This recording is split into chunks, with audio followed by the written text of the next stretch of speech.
May natuklasan ng mga otoridad sa San Pedro, Laguna ng bagong modus sa pagbebenta ng droga.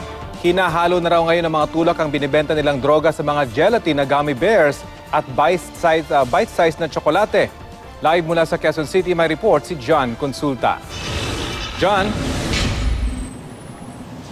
Rafi, nabisto nga ng mga tauhan ng Laguna Provincial Intelligence Branch at Laguna Provincial Police Office itong pinakabagong modus ng mga taong nasa likod ng illegal na droga, ang pagbebenta sa mga eskwelahan ng mga gummy bears at bite-sized na mga tsokolate na may halong marijuana.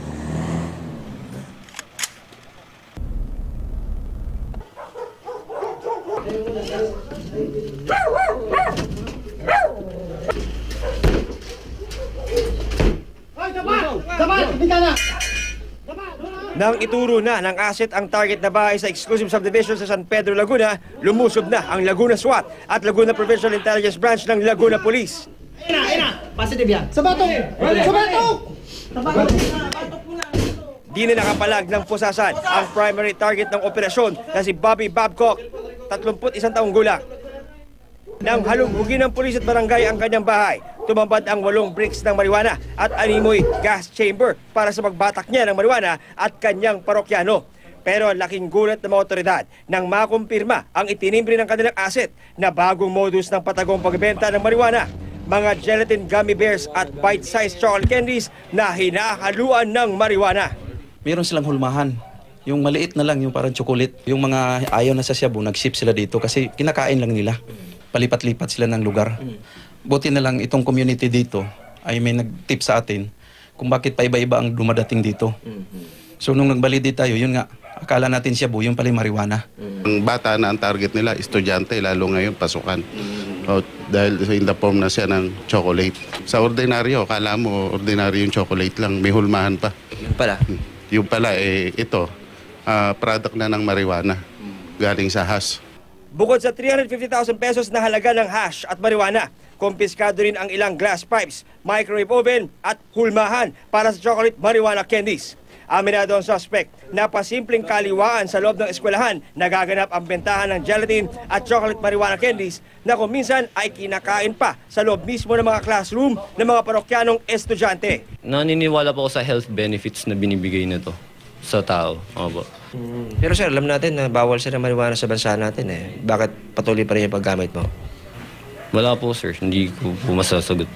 Bukod nga sa nadiskubre nga dark room kung saan ay pinapalaki ang mga halamang marijuana at nilalanghap ang usok to ng mga parokyano, ay nadiskubre din dito sa bahay ng suspect ang mga hulmahang ito ng mga tsokolate. At narito nga ang mga finished product. Ayon sa Laguna Police, ang mga tsokolating ito ay pinahaluan ng marijuana at ibinebenta sa isang universidad dito sa Laguna sa halagang 500 piso bawat isa.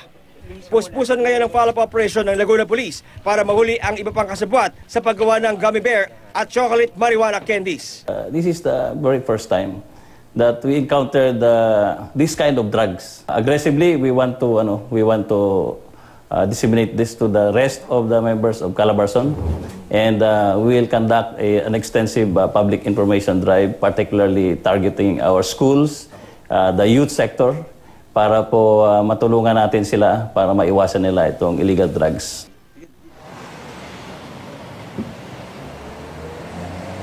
Pinakikilos na Rafi ni Police Chief Superintendent Mau Aplasca, ang Regional Director ng PRO4 Calabarzon, ng lahat ng kanyang mga Chief of Police, hindi lamang sa Laguna, kundi maging sa buong Region 4A para bantayan nga itong pinakabagong banta ng droga sa mga kabataan. Rafi.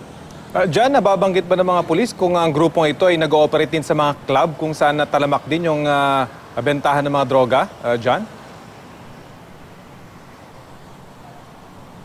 Actually, Rafi, isa yon sa mga sinisilip ngayon ng ating mga otoridad.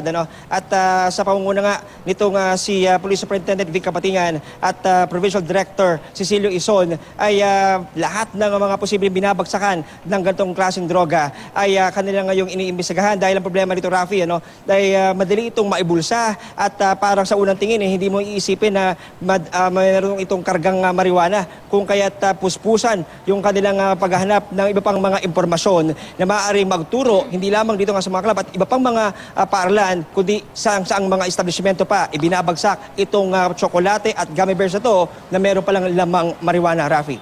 Jan, nabanggit mo sa iyong report na initially ay isinumbong yung lugar na yan dahil iba't ibang tao yung pumapasok dun sa area. Pero meron na ba silang initial information na talagang dyan din nanggagaling yung mga chocolate at mga gummy bears? Paano ito na-discover, Jan? Actually, Rafi, ito ay nanggaling nga dito sa sumbong ng isang concerned citizen doon sa area na yon. At sinasabi nga nitong Provincial Director ng Laguna, si Colonel Ison, na malaki yung naging papel ng impormasyon na kuha nga nila para maberipika at ma-double check kung talagang totoong merong ganitong klase ng aktibidad. Sa umpisa nga, Rafi, ay inakala nilang shabu yung ginagamit ng illegal droga doon sa lugar na yon. Pero sa kanilang pag-asagawa ng surveillance operation, nakumpirma nila na iba pala yung pinagkakabalaan ng grupo at ito ay marijuana dahil doon nga sa loob ng kwarto, Rafi, mapapansin mo, bukod nga doon sa mga tsokolate, meron pa silang parang gas chamber na lugar kung saan pumapasok yung mga parokyano at pinupuno yun ng usok ng marijuana at meron lamang gas mask sa loob para huminga at kung kinakailangan ng oxygen itong mga parokyano, humihinga doon sa gas mask at inaalis na naman para talaga magpakahay. So talagang ibang klase itong lugar na sinalakay nga ng Laguna Police at patuloy na sinasagawa ang follow-up operation para nga makuha ang iba pang kasabwat ng grupo. Rafi. Okay, maraming salamat, John Consulta.